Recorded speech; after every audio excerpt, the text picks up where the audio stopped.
What's going on, guys, and welcome to bullgearrc videos. So today I'd hoped to have been working on my Mize Designs cheat code build, but according to the tracking, my new links came in for that about a half hour after I left for the airport. So instead we are going to be doing some more work on our Bronco build. And I've been trying to see how good I can get this thing to perform with all the stock accessories still in place. We are at a 53-degree incline with this guy right now. And I thought maybe some of these MOFO brass axles might help that out. So we're going to take a look at these axles, and then I'll get them installed. And then we will see if these things will help the incline and side hill of our Bronco. Alright, so let's get one of these out of the package. Looks like it comes with hardware, brass diff cover with the MOFO emblem on it, and it's got a nice little brass outline around there. Looks pretty good, This is the rear axle. Got a real nice finish on it. It looks to me, yes, these are oriented the same direction as your plastic stock ones. A lot of the aluminum ones are oriented up and down, so you can't use those with the portals, but these look like you can use them with the portals. We can see a little bit of brass inside. But yeah, it's a good looking axle. It's got substantially more weight to it than the plastic ones or even the aluminum ones, as far as I can tell just by feeling it. Let's pop this front guy out here. Again, same, comes with hardware, diff cover, and yeah, nice and heavy, beefy. So I am going to go ahead, I'm not going to bore you with installing this stuff. I'm going to go ahead and put these guys in here and show you when it's done, and we'll see what kind of incline this thing will do with the addition of these brass axles, and see if we can get any kind of improvement out of it. Okay guys, so I just came to a little bit of a stopping point here. I wanted to show you a couple things that I ran into installing these brass axle housings. First thing I noticed, these where the bearings sit here and here, I would consider that to be a pretty much a press fit. You had to really push the bearings in. And I think it's because of the coating that's on here. And then also, if you will notice here, we got a broke off screw. And I noticed not in any other screw holes except for these two, they screwed in kind of tight. And I think it's because of this coating that's applied to these. So, word of caution, so you don't do what I did. I would start out before we assemble them and just kind of work easily as screw in and out, back and forth, in and out, just to make sure that your holes are free of this coating, because I do believe some of the coating got inside and made it hard for these screws to go in these two locations. But other than that, everything went together real nicely. We have the CCXRC brass on the outside. Inside is all MOFO. Alright guys, so we get to the rear axle. Everything looks good. Everything's spinning freely. And that's where I run into an issue now, because my rear axle truss, or my rear link truss, whatever you want to call it, I don't know if we can see this, but when we line up the bolt holes, the screw holes on this side, we can literally see here the screw holes on this side. This is and vice versa. When we pull this over to where the screw holes line up on this side, we can see the hole here. There's that much. It just doesn't fit. So I was like, well, I got a hot racing aluminum truss.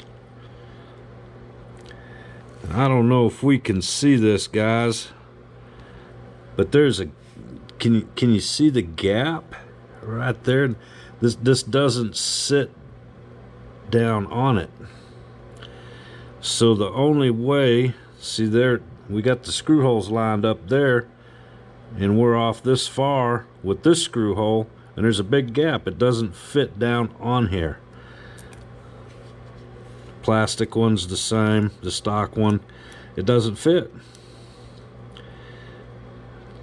Doesn't fit. It looks like the plastic one has got a better chance of fitting than the aluminum one, because you know the aluminum one has no bend or anything to it. But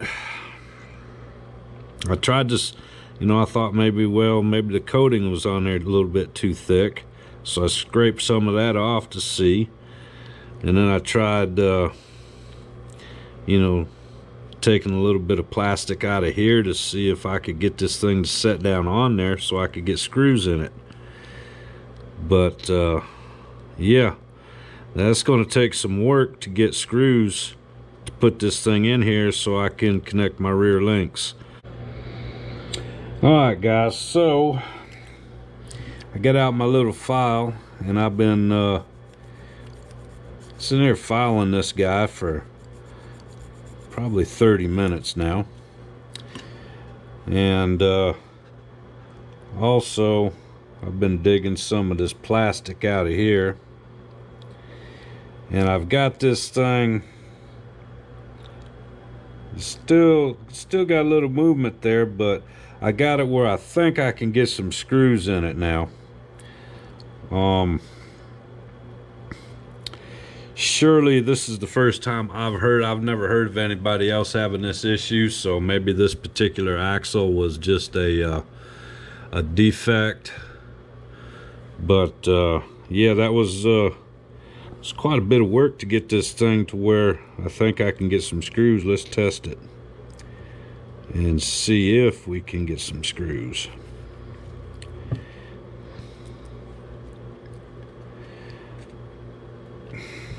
Hopefully we can get these things to go in here and we can get this the rest of the way put together. Now I'm sure Nick would probably replace this for me or something to that effect, but I don't know.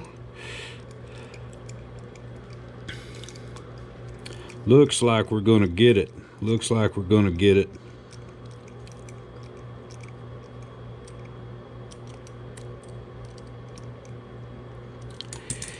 Well, there we have it. I beat up the finish pretty good there, filing on this guy, but we'll touch that up with some black, and yeah, should be good, should be good. But I just wanted to point that out. I'm not trying to mean mouth MOFO products or anything, but yeah, that was about a half hour worth of filing to get this thing to actually fit so I can finish putting it together. Yeah. So there was that one. All right guys, we got her all installed in there. From this angle we can't even much tell that we had to jack with it to get her put together. So yeah, brass front and rear. She nose heavy, just the way we want it to be. I did go ahead and install a MOFO metal steering horn on this guy too. So only thing we got to do now is test it out and see if we can get better than a 53-degree incline. Okay guys, as always, we're doing the motel incline board.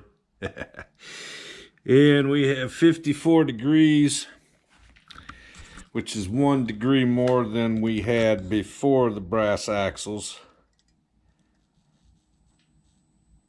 Let's see if it'll do it.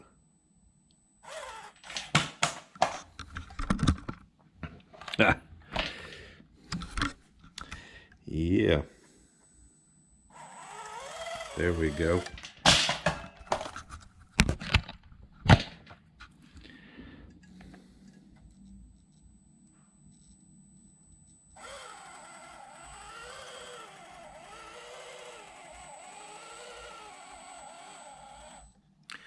So yeah, we can do 54 degrees. Now we got 55 degrees. Let's see if we can make that.